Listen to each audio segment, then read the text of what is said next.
Which group possesses vessels in its xylem? Xylem के अंदर 4 major parts होते हैं, हमें पता है। xylem में क्या क्या प्रेजेंट होगा? 4 पार्ट्स होते हैं।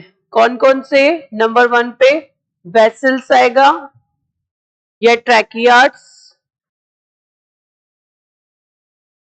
नंबर 3 फाइबर्स हो गए और नंबर 4 पे पैरेन्काइमा, जाइलम पैरेन्काइमा। तो हम यहाँ पे इन तीनों के बारे में ना बोल के हम किसके बारे में बात कर रहे हैं? वेसल्स के। ठीक है, तो जाइलम में वेसल्स जो है किस ग्रुप के अंदर मिलेगा? तो पहली चीज हम यहाँ से स्टार्ट करते हैं, टेरिडोफाइट।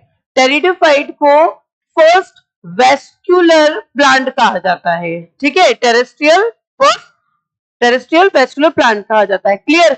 बट इसके अंदर जाइलम फ्लोएम होता तो है, जाइलम भी प्रेजेंट होगा एंड फ्लोएम भी प्रेजेंट होगा, बट इसमें वेसल्स नहीं प्रेजेंट होते। क्लियर? क्योंकि वेल डेवलप्ड स्ट्रक्चर नहीं होता, लोअर कैटेगरी के प्लांट होते हैं, लोअर टाइप ऑफ कैटेगरी होती है। एक होता है हायर, एक होता है लोअर। ठीक है, तो ये इतने वेल डेवलप या ऑर्गेनाइज्ड नहीं होते।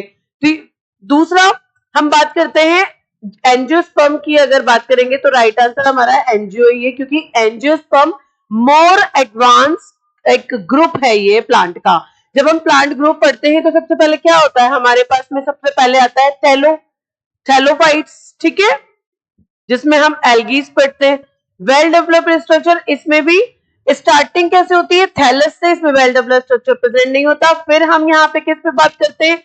फिर हम बात करते हैं ब्रायोफाइट्स की। Bryophytes more advance compare to the thallophytes, but ये भी कैसे होते हैं? Simple type of category. उसके बाद आता है टेरिडोफाइट्स। टेरिडोफाइट्स में जैसे ही हम लोग आते हैं, यहां हम किसकी बात करते हैं? टेरिडोफाइट्स में जैसे ही हम आते हैं, यहां हम बात करते हैं फर्स्ट वेस्कुलर जो सिस्टम स्टार्ट हो जाता है वेस्कुलर बंडल्स का। ठीक है, but it's a simple type of category. कैसा होता है ये? Lower and simple type. तो यहाँ पे भी हमें ये चीज समझ में आती है। फिर हम किस पे आते हैं? जिम्नो पे, जिम्नोस्पर्म।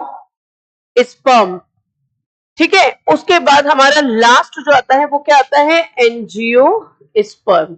तो देखिए मोर एडवांस होता है। हम इस सीरीज में इस तरीके से चल रहे हैं, लेकिन ये जितना हम नीचे की कैटेगरीज में जाते जा रहे हैं वो उतना ही हायर कैटेगरी होता जा रहा है। ठीक है, और जो हायर होगा वो एडवांस होगा कंपेयर टू अदर। तो वेसल्स यानी कि all contents are present in angiosperm. ठीक है, टेरिडोफाइट, जिम्नोस्पर्म, इनमें ये क्या होते हैं? एब्सेंट होते हैं। इसलिए हमारा आंसर क्या है? एंजियो। बोथ 2 and 3 ये तो हमारा हो ही नहीं सकता। अगेन वही मिस्टेक है, 2 मतलब बी और 3 मतलब सी। हमें यहाँ पे यही मेंशन करना है, 2 and 3 नहीं। ठीक है, तो हमारा राइट आंसर क्या जा रहा है? Only B, angiosperm.